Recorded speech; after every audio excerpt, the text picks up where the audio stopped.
কবর একটি কঠিন জায়গা। নবীজি সাল্লাল্লাহু আলাইহি ওয়াসাল্লাম বলেন, প্রতিটি মানুষ যখন গহীন কবরে চলে যাইবে, প্রত্যেকটি মানুষকে তিনটি প্রশ্ন করা হবে। তোমার রব কে? তোমার ধর্ম কি? তোমার নবী কে?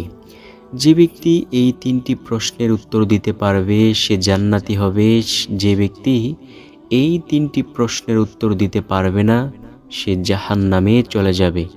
প্রিয় দর্শক, আজকের ভিডিওতে আমি এমন 9টি দোয়ার সাথে আপনাদেরকে পরিচয় করিয়ে দেব, যেই দোয়াগুলো যদি পাঠ করতে পারেন ইনশাআল্লাহু তাআলা কবরের জিন্দেগিতে যাওয়ার পর ফেরেশতারা যখন প্রশ্ন করবে সেই প্রশ্নের উত্তর অবশ্যই দিতে পারবেন ইনশাআল্লাহ। তো প্রিয় দর্শক, চলুন কোনো কথা বাড়াইব না।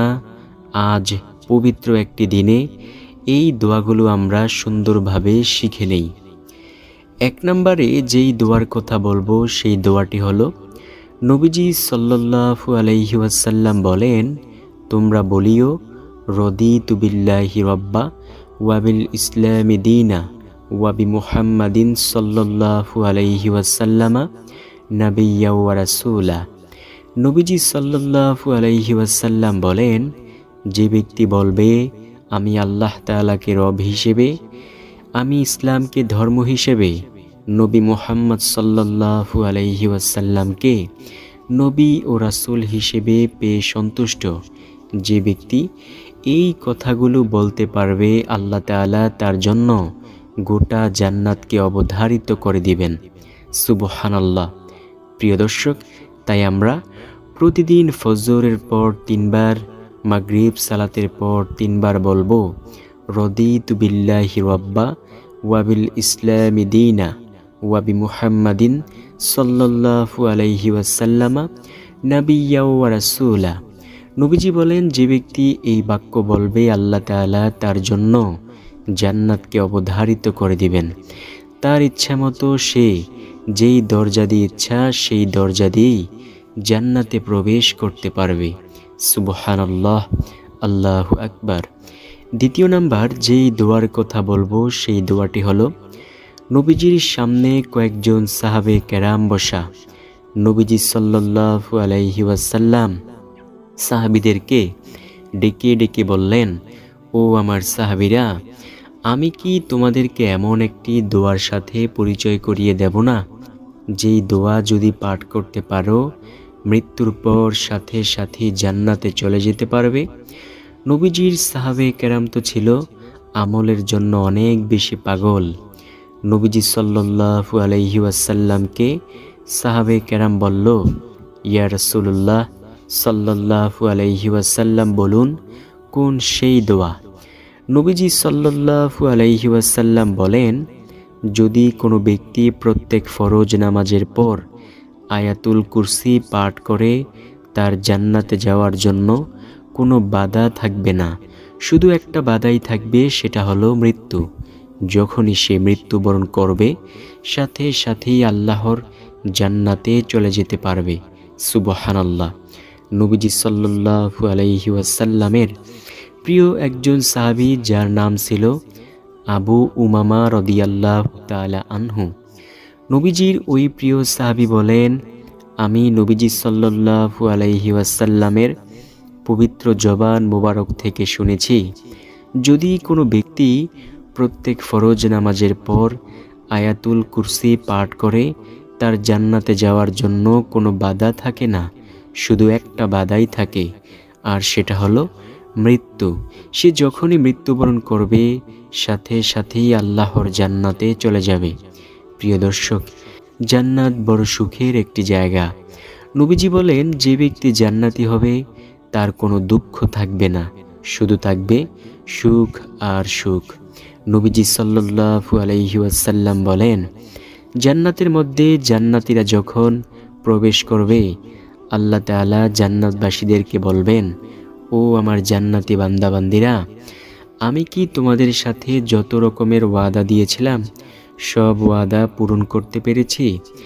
জান্নাতি বান্দাবান্দি বলবে, আল্লাহ, আপনি যত রকমের ওয়াদা দিয়েছেন সব ওয়াদাই পূরণ করেছেন।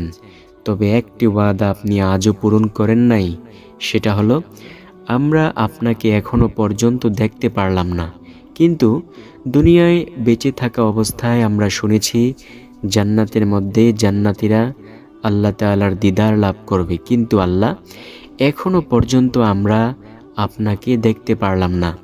আল্লাহ তাআলা বলবেন, ও আমার জান্নাতি বান্দাবান্দিরা, যাও, আমি আল্লাহ আজ তোমাদের সামনে দেখা দিব। নবীজি সাল্লাল্লাহু আলাইহি ওয়াসাল্লাম বলেন, বিশাল একটি মাঠের মধ্যে একটি স্টেজ তৈরি করবেন। আল্লাহ তাআলা ওই স্টেজের মধ্যে 3টি চেয়ার রাখবেন। এক চেয়ারের মধ্যে বসবে নবী দাউদ আলাইহিস সালাম, আরেক চেয়ারের মধ্যে বসবে নবীজি সাল্লাল্লাহু আলাইহি ওয়াসাল্লাম, আর সভাপতির দায়িত্ব করবেন আল্লাহ তাআলা। নবী দাউদ আলাইহিস সালামকে আল্লাহ তাআলা বলবেন, ও আমার নবী দাউদ, তুমি তোমার সুললিত কণ্ঠের দ্বারা জাবুর কিতাব তিলাওয়াত করো। যেই কণ্ঠের আওয়াজ শুনিয়ে তুমি দুনিয়ায় বেঁচে থাকা অবস্থায় মানুষকে মুগ্ধ করেছ। নবী দাউদ আলাইহিস সালাম দুনিয়ায় বেঁচে থাকা অবস্থায় যখন তিনি এই জাবুর কিতাব তিলাওয়াত করতেন, আকাশের পাখিগুলো তার কাছে চলে আসতো, নদীর মাছগুলো নদীর কিনারায় চলে আসতো নবী দাউদ আলাইহিস সালামের সুললিত কণ্ঠের আওয়াজ শোনার জন্য। নবী দাউদ আলাইহিস সালাম তার জাবুর কিতাব তিলাওয়াত করলে ওই জান্নাতি মানুষগুলো এই আওয়াজ শুনে তারা সবাই বেহুশ হয়ে যাবে। দ্বিতীয়বার এইবার নবীজি সাল্লাল্লাহু আলাইহি ওয়াসাল্লামকে আল্লাহ তাআলা ডেকে বলবেন, ও আমার বন্ধু মুহাম্মদ সাল্লাল্লাহু আলাইহি ওয়াসাল্লাম, আপনি আপনার সুললিত কণ্ঠের দ্বারা সূরাতুল ইয়াসিন তিলাওয়াত করেন। নবীজি সাল্লাল্লাহু আলাইহি ওয়াসাল্লামের সুললিত কণ্ঠের দ্বারা যখন তিনি ইয়াসিন সূরা তিলাওয়াত করবেন, সব জান্নাতি মানুষগুলো একেবারে পাগল পারা হয়ে যাবে। সর্বশেষ এইবার আল্লাহ তাআলা সব জান্নাতি বান্দাবান্দীদের সামনে দেখা দিবেন। আল্লাহ তাআলা এইবার সেই সভাপতির আসনে বসে তিনি আর রহমান সূরা তিলাওয়াত করবেন। আল্লাহ তাআলার কণ্ঠের আওয়াজ শোনার পর সব জান্নাতি মানুষগুলো তারা এমনভাবে বেহুশ হবে যে এইভাবে কোটি কোটি কোটি কোটি বছর চলে যাবে। নবীজি সাল্লাল্লাহু আলাইহি ওয়াসাল্লাম বলেন, ও জিব্রাইল, ওই যে মাঠটার মধ্যে সবাই বসবে সেই মাঠের আয়তন কেমন? জিব্রাইল আলাইহিস সালাম বলেন, ও নবী, আপনাকে আমি বলতেছি একদিনের ঘটনা। সেই মাঠটার মধ্যে একদিন আমি উঠতে গিয়েছিলাম। আমি আল্লাহ তাআলার কাছে পারমিশন চাইলাম, আল্লাহ, আমার তো 600 নূরের পাখা, আমি এই একটা পাখা দিয়ে এই মাঠের মধ্যে একটু উঠতে চাই। আল্লাহ তাআলা বলেন, ও জিব্রাইল, তুমি এই মাঠের মধ্যে 600 পাখা দিয়েও উঠতে পারবে না। জিব্রাইল বলল, ও আল্লাহ, আমি দেখতে চাই উড়ে। নবীজি সাল্লাল্লাহু আলাইহি ওয়াসাল্লামকে জিব্রাইল বলতেছে, ও নবী, আমি সেই জান্নাতি মাজিদ নামক মাঠটার মধ্যে একটু উঠতে শুরু করলাম। আমি সর্বপ্রথম একটা পাখা ব্যবহার করলাম। এইবার আমি উড়ে শেষ করতে পারলাম না। 2টা পাখা ব্যবহার করলাম, এইবারও উড়তে পারলাম না। সর্বশেষ আমি 600 পাখা দিয়ে আমি সেই মাঠটা উড়ে উড়ে বেড়াইলাম। আমি আল্লাহ তাআলার কাছে বললাম, আল্লাহ, আমি কি এই জান্নাতের এই মাজিদ নামক মাঠটা উড়ে শেষ করতে পেরেছি? আল্লাহ তাআলা বললেন, ও জিব্রাইল, তুমি এখনো পর্যন্ত এর 4 ভাগের 1 ভাগও উড়ে শেষ করতে পারো নাই। সুবহানাল্লাহ। প্রিয় দর্শক, সেই জান্নাতের মাজিদ নামক মাঠের মধ্যেই হবে আল্লাহ তাআলার সেই স্টেজ। আল্লাহু আকবার। তো সেই জান্নাতে যদি যেতে চান, বেশি বেশি পরিমাণে, অবশ্যই বেশি বেশি পরিমাণে আয়াতুল কুরসি পাঠ করবেন ইনশাল্লাহ।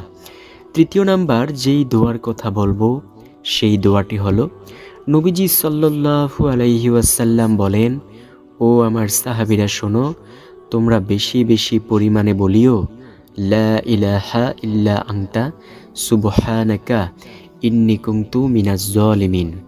যে ব্যক্তি এই বাক্য বলতে পারবে, আল্লাহ তাআলা তার সকল বিপদ আপদ বালা মুসিবত দূর করে দিবেন। প্রিয় দর্শক, বিপদ মহান মালিক দিয়ে থাকেন, আবার সেই বিপদ থেকে আল্লাহ তাআলাই আমাদেরকে বাঁচান। তাই যদি কঠিন বিপদের সম্মুখীন হয়ে যায়, বেশি বেশি পরিমাণে লা হাওলা ওয়ালা কুওয়াতা ইল্লা বিল্লাহ অবশ্যই পাঠ করব। আল্লাহ সেই বিপদ থেকে অবশ্যই আমাদেরকে হেফাজত করবেন। নবী ইউনুস আলাইহিসসালামকে সাগরের একটি বিশাল আকৃতির মাছ গিলে ফেলল। নবী ইউনুস আলাইহিসসালাম সেই মাছের পেটে থেকে আল্লাহর কাছে কতভাবে দোয়া করেছেন, কিন্তু আল্লাহ কোনো দোয়াই কবুল করতেছেন না। সর্বশেষ তিনি যখন বলেছেন লা ইলাহা ইল্লা আনতা সুবহানাকা ইন্নী কুনতু মিনাজ জালিমিন, আল্লাহ তাআলা সাথে সাথে তার দোয়া কবুল করেছেন এবং ওই মাছের পেট থেকে বের হওয়ার সুযোগ তৈরি করে দিয়েছেন। সুবহানাল্লাহ। প্রিয় দর্শক, বুঝতে পেরেছেন কেমন দামি একটি আমল? নবী ইউনুস আলাইহিসসালাম বিপদ থেকে বেঁচে ফিরেছেন এই দোয়ার বরকতে। ইনশাল্লাহ আমাদের সামনেও যদি দেখি অনেক বড় বিপদ, তাহলে এই দোয়া অবশ্যই পাঠ করব। আল্লাহ আমাদের বিপদ অবশ্যই দূর করে দিবেন ইনশাল্লাহ। চতুর্থ নাম্বার যেই দোয়ার কথা বলবো সেই দোয়াটি হলো, নবীজি সাল্লাল্লাহু আলাইহি ওয়াসাল্লাম বলেন, তোমরা বলিও সুবহানাল্লাহি ওয়া বিহামদিহি। সাহাবে কেরাম রাদিয়াল্লাহু তাআলা আলাইহিম আজমাইন বললেন, ইয়া রাসূলুল্লাহ, আমরা কতবার বলবো সুবহানাল্লাহি ওয়া বিহামদিহি? নবীজি বলেন, যে ব্যক্তি প্রতিদিন কমপক্ষে 100 বার বলবে সুবহানাল্লাহি ওয়া বিহামদিহি, তার আমলের দাম হাশরের মাঠে সবচেয়ে বেশি হবে এবং মিজানের পাল্লায় অনেক বেশি ভারী হবে। সাহাবে কেরাম প্রশ্ন করলেন, ইয়া রাসূলুল্লাহ, অন্য কারো আমলের দাম কি এর চেয়ে বেশি হবে না? নবীজি বলেন, হ্যাঁ, ওই ব্যক্তির আমলের দাম এর চেয়ে বেশি হবে যে ব্যক্তি সুবহানাল্লাহি ওয়া বিহামদিহি 100 বার থেকেও বেশি পরিমাণে পাঠ করবে। তাই প্রিয় দর্শক, বেশি বেশি পরিমাণে পাঠ করব সুবহানাল্লাহি ওয়া বিহামদিহি। নবীজি সাল্লাল্লাহু আলাইহি ওয়াসাল্লাম আরও বলেছেন, যদি কোনো ব্যক্তি প্রতিদিন 100 বার বলতে পারে সুবহানাল্লাহি ওয়া বিহামদিহি, তার গুনাহের পরিমাণ যদি সমুদ্রের ফেনা রাশির সমতুল্য হয়, আল্লাহ সেই গুনাহগুলোকে ক্ষমা করে দিবেন। প্রিয় দর্শক, দৈনন্দিন জীবনে কত রকমের গুনাহের কাজ আমরা করেই চলছি। আজও পর্যন্ত আল্লাহ তাআলা আমাদেরকে সুন্দরভাবে বাঁচিয়ে রেখেছেন ও সুস্থ রেখেছেন। ইনশাল্লাহ আমরা সুবহানাল্লাহি ওয়া বিহামদিহি বেশি বেশি পরিমাণে পাঠ করব।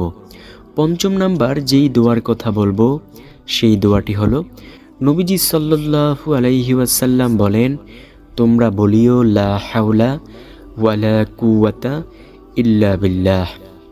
নবীজির সামনে কয়েকজন সাহাবী বসা। নবীজি বললেন, ও আমার সাহাবীরা, আমি কি তোমাদেরকে এমন একটি দোয়ার কথা বলবো, যদি সেই দোয়াটা তোমরা বলতে পারো, তাহলে রব্বুল আলামিন তোমাদেরকে জান্নাতের গুপ্তধনের সন্ধান দিয়ে দিবে। সাহাবে কেরাম তো ছিল আমলের জন্য অনেক বেশি পাগল। সাহাবে কেরাম রাদিয়াল্লাহু তাআলা আলাইহিম আজমাইন বললেন, ইয়া রাসূলুল্লাহ, বলুন কোন সেই দোয়া?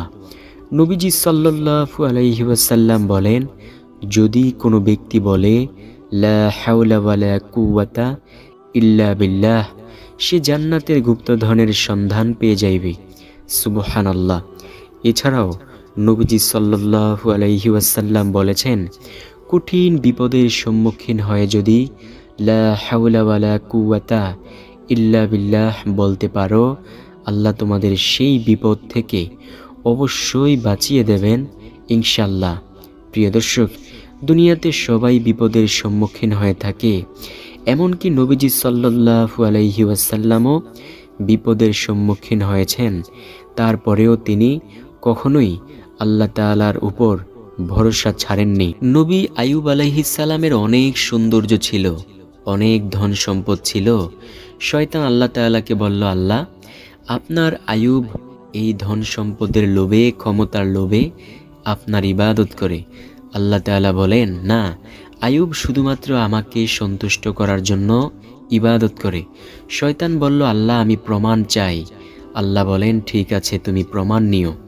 আল্লাহ তাআলা নবী আয়ুব আলাইহিসসালামকে দীর্ঘ 18 বছর তার সারা শরীরের মধ্যে কীড়া দিয়ে ফেললেন এবং কিরায় কিরায় তার সারা শরীর পচন ধরে গেল। এমনভাবে পচল যে তার সমাজের মানুষ তাকে সমাজ থেকে বের করে দিল। তার অনেক ধন সম্পদ ছিল, সব ধন সম্পদ সে হারিয়ে ফেলল। তার অনেকগুলো বিবি ছিল, সেই স্ত্রীরাও তাকে ছেড়ে চলে গিয়েছে। সর্বশেষ একজন স্ত্রী তার কাছে রয়ে গিয়েছিল, যার নাম এসেছে রহিমা। নবী আয়ুব আলাইহিসসালাম এই দীর্ঘ 18 বছর কিরার যন্ত্রণায় ভোগ করার পরেও একদিনও তিনি আল্লাহ তাআলার সন্তুষ্টি থেকে তিনি অবসর নেন নাই। তিনি সব সময় আল্লাহ তাআলার সন্তুষ্টি জ্ঞাপন করেছেন। অবশেষে নবী আয়ুব আলাইহিসসালাম সেই পরীক্ষায় পাশ করল। আল্লাহ তাআলা তাকে আগের মতো করে দিলেন। প্রিয় দর্শক, বিপদ আপদ আল্লাহ তাআলার পক্ষ থেকে আসে, তবে সেই বিপদগুলো মুমিনের জন্য হয় রহমত, আর বেঈমানের জন্য হয় গজব। মুমিন ভাই, আপনি যদি কোনো বিপদের সম্মুখীন হয়ে যান, অবশ্যই ধৈর্য ধরুন। বেশি বেশি পরিমাণে লা হাওলা ওয়ালা কুওয়াতা ইল্লা বিল্লাহ বলুন। আল্লাহ সেই বিপদ থেকে অবশ্যই বাঁচিয়ে দেবেন ইনশাল্লাহ। 7 নম্বর যেই দোয়ার কথা বলবো, সেই দোয়াটি হলো, নবীজি সাল্লাল্লাহু আলাইহি ওয়াসাল্লাম বলেন, তোমরা বলো, আস্তাগফিরুল্লাহ রব্বি মিন কুল্লি জামবিউ ওয়া আতুবু ইলাইহি লা হাওলা ওয়ালা কুওয়াতা ইল্লা বিল্লাহ। নবীজি সাল্লাল্লাহু আলাইহি ওয়াসাল্লাম বলেন, তোমরা বেশি বেশি পরিমাণে ইস্তেগফারের আমল করিও। যে ব্যক্তি বেশি বেশি পরিমাণে ইস্তেগফারের আমল করে, আল্লাহ তার সব বিপদ আপদ দূর করে দেন, বালা মুসিবত দূর করে দেন, গায়বী খাজানা থেকে রিজিকের ব্যবস্থা করেন। প্রিয় দর্শক, গায়বী রিজিকের অনেক বেশি দাম। এসব রিজিক কোন জায়গা দিয়ে আপনার কাছে আসবে সেটা আপনি কল্পনাও করতে পারবেন না। আপনি কোনো এক জায়গায় বসে আছেন, এমন সময় একজন ব্যক্তি আপনার কাছে আইসা বলল, ভাইজান, আজকে দুপুরে অথবা সকালে অথবা রাতে আপনি আমার ঘরে খানা খাইবেন। অথবা আপনার কাছে টাকা নেই, হঠাৎ করে একজন ব্যক্তি আইসা বলল, ভাইজান, আপনি এই হাদিয়াটা গ্রহণ করুন। প্রিয় দর্শক, এগুলোই হলো গায়বী রিজিক। নবীজি বলেন, যে ব্যক্তি বেশি বেশি পরিমাণে ইস্তেগফারের আমল করবে, আল্লাহ তার গায়বী রিজিক বাড়িয়ে দেবেন। সুবহানাল্লাহ। সর্বশেষ নাম্বার যেই দোয়ার কথা বলবো, সেই দোয়াটিও অনেক বেশি দামি। নবীজি সাল্লাল্লাহু আলাইহি ওয়াসাল্লাম বলেন, তোমরা বলো, সুবহানাল্লাহি ওয়া বিহামদিহি সুবহানাল্লাহিল আযীম। নবীজি বলেন, এই বাক্যগুলো জিহ্বায় উচ্চারণে সহজ, মিজানের পাল্লায় অনেক বেশি ভারী, দয়াময় রব্বুল আলামিনের নিকট অধিক অধিক অধিক প্রিয়। তো প্রিয় দর্শক, আসুন এই 8টি দোয়া বেশি বেশি পরিমাণে পাঠ করে মহান মালিকের কাছে গুনাহের জন্য ক্ষমা চাই। যদি আল্লাহ তাআলা গুনাহগুলোকে ক্ষমা করে দেন, ইনশাআল্লাহ কবরে যাওয়ার পর ফেরেশতারা যখন প্রশ্ন করবে, 3টি প্রশ্নের উত্তর সুন্দরভাবে দিতে পারবো ইনশাআল্লাহ।